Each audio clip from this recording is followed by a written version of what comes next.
Assalamualaikum warahmatullahi wabarakatuh. Perkenalkan, nama saya Salsabila Ramadana dengan NIM B05222045 kelas Administrasi Kesehatan A. Di video kali ini saya akan mensosialisasikan terkait kondisi pelayanan kesehatan di lingkungan keluarga. Kebetulan hari ini saya bersama dengan kakak sepupu saya bernama Irma. Jadi di sini saya punya tugas video Kak tentang sosialisasi pelayanan kesehatan. Sebelum itu saya juga ingin minta izin untuk menjelaskan sedikit apa itu pelayanan kesehatan. Ya, silakan. Jadi pelayanan kesehatan adalah segala bentuk pelayanan yang diberikan untuk menjaga, memulihkan, dan meningkatkan kesehatan individu, keluarga, maupun masyarakat. Ini mencakup berbagai jenis layanan, dimulai dari pencegahan penyakit dan promosi kesehatan, hingga diagnosis, pengobatan, dan pelayanan medis. Pelayanan medis ini diberikan oleh berbagai pihak, termasuk tenaga medis seperti dokter, perawat, ahli gizi, dan terapis, serta lembaga kesehatan seperti rumah sakit, klinik, puskesmas, maupun praktik mandiri. Nah, tujuan pelayanan kesehatan sendiri untuk memastikan kesehatan yang optimal bagi individu, kelompok, atau keluarga, serta meningkatkan kehidupan hidup mereka atau kualitas hidup mereka untuk mencapai derajat kesehatan yang setinggi-tingginya. Kan tadi ada dijelaskan tentang lembaga kesehatan itu klinik, rumah sakit, sama puskesmas. Jadi apa ada perbedaan antara pelayanan di rumah sakit dengan puskesmas? Nah, perbedaan antara pelayanan di rumah sakit dan puskesmas itu yang pertama dari cakupan layanan.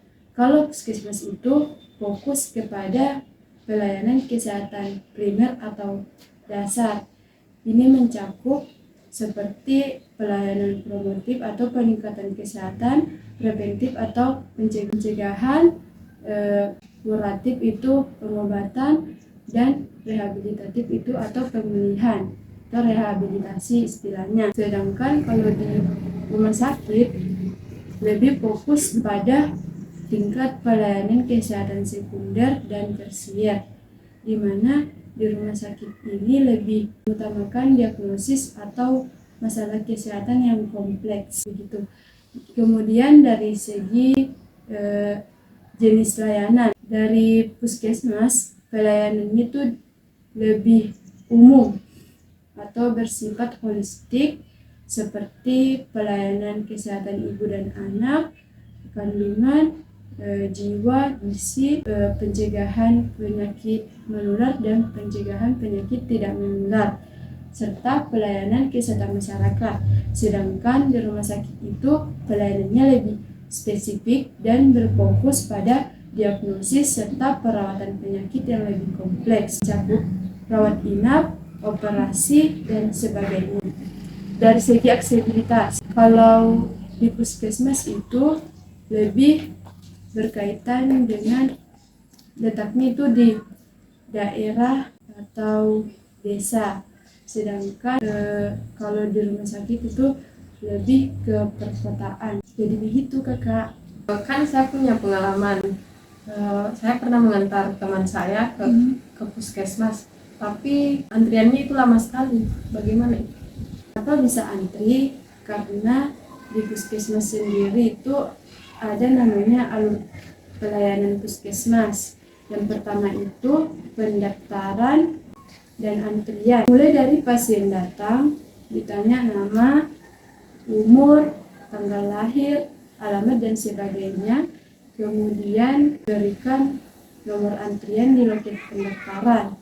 Setelah itu ada proses pemeriksaan awal. Pasien yang tadi setelah di loket pendaftaran, kemudian petugas melakukan pengukuran suhu tubuh, tekanan darah, dan informasi tentang keluhan kesehatan pasien. Setelah itu baru dipanggil ke ruangan dokter, berkonsultasi dengan dokter atau tenaga kesehatan, di mana ketika bertemu dokter yang bertanggung jawab untuk memberikan pelayanan kesehatan atau pelayanan medis, dokter atau tenaga kesehatan ini akan mendengarkan keluhan pasien, juga seperti melakukan pemeriksaan fisik, memberikan diagnosis, dan meresepkan obat atau tindakan yang diperlukan. Kemudian pemeriksaan lanjutan atau rujukan. Setelah melakukan pemeriksaan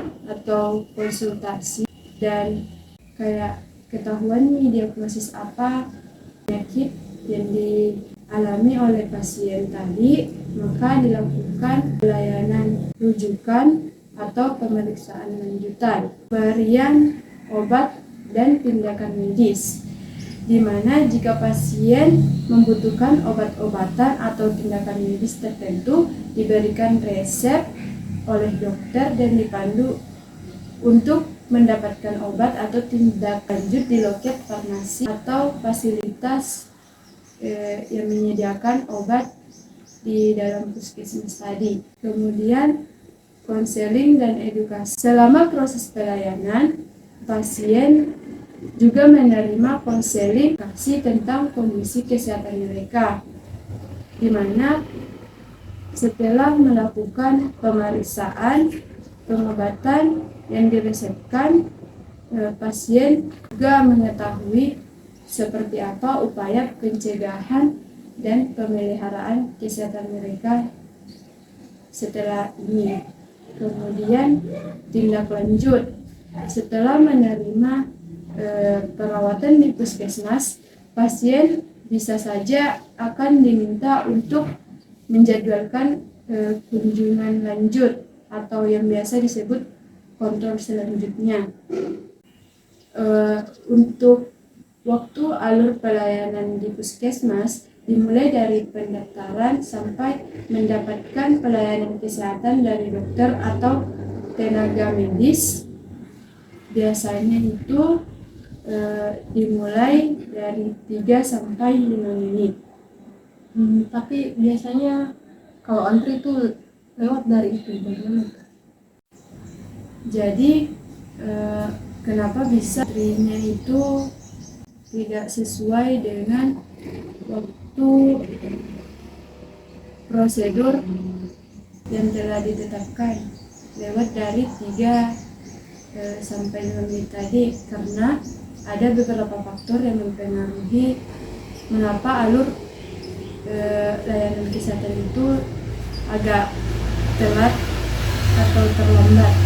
Yang pertama itu keterbatasan sumber daya, di mana puskesmas seringkali mengalami keterbatasan dalam sumber daya manusia, fasilitas, dan peralatan, seperti jumlah tenaga medis yang terbatas mungkin tidak mencukupi untuk memenuhi permintaan pelayanan kesehatan dari masyarakat atau pasien tadi. Kemudian kapasitas terbatas, di mana puskesmas memiliki kapasitas terbatas untuk melayani jumlah pasien yang datang pada saat yang bersamaan, disebabkan oleh ruang tunggu yang ketat, jumlah ruang pemeriksaan yang terbatas, atau keterbatasan peralatan medis. Kemudian bisa saja dari proses administrasi, seperti pendaftaran pasiennya itu masih menggunakan kayak manual atau menggunakan kertas. Jadi terkadang pasien itu akan lama di proses pencatatan identitas yang dilakukan oleh administrasi kesehatan. Waktu zaman corona, kenapa alur kesehatan itu kayak telat atau terlambat? Karena dipengaruhi oleh penyakit yang berjangkit.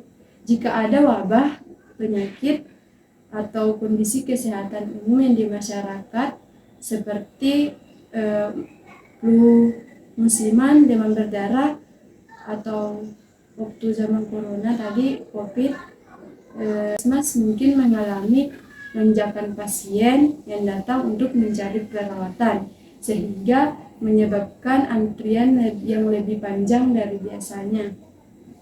Penyakit umumnya tadi lebih menunggu gilirannya untuk diperiksa karena ada tadi ini wabah yang muncul. Oh begitu. Jadi menurut Tak, solusi apa yang bisa Anda tawarkan mengenai permasalahan tadi? Sebagai mahasiswa administrasi kesehatan, saya memiliki beberapa solusi terkait permasalahan tersebut.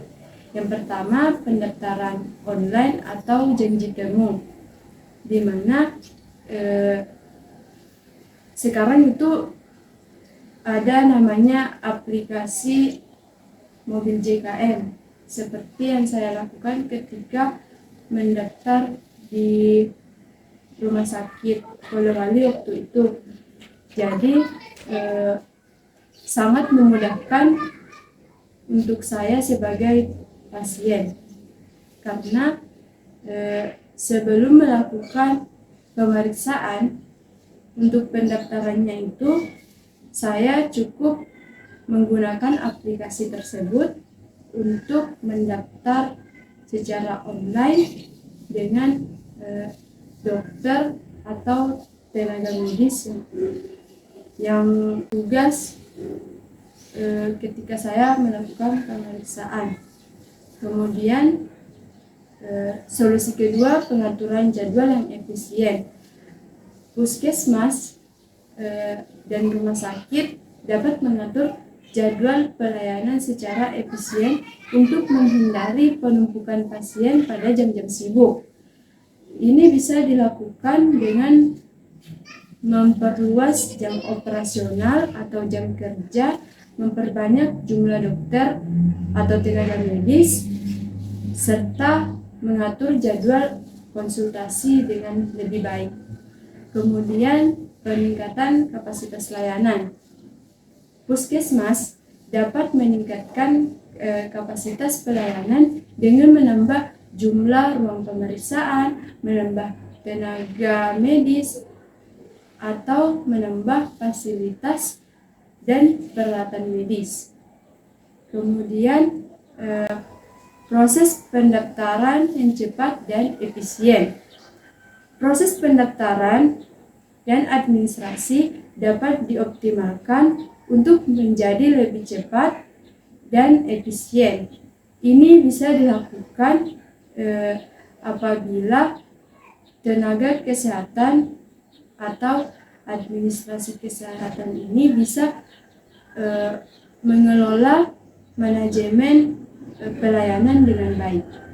Mungkin itulah tadi penjelasan saya terkait sosialisasi pelayanan kesehatan, atau lebih jelasnya bagaimana kondisi pelayanan kesehatan di puskesmas maupun rumah sakit.